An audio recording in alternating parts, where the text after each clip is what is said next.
Kanga, the fluffy yellow kangaroo, was exploring a quiet valley. Suddenly she heard shouting from above, "Help! I'm stuck!" It was a green parrot trapped in a tall tree. His foot was tangled in a vine.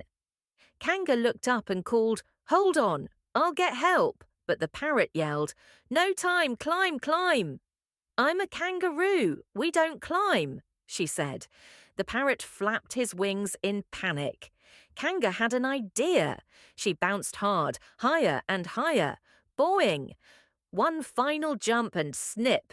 She bit the vine and the parrot was free. He flew in circles, laughing loudly. "You're amazing." A few days later, Kanga got lost in thick fog. The parrot flew above, shouting directions with his loud voice, "Left, right, jump." Thanks to him, she found the way back. They high-fived with wing and paw.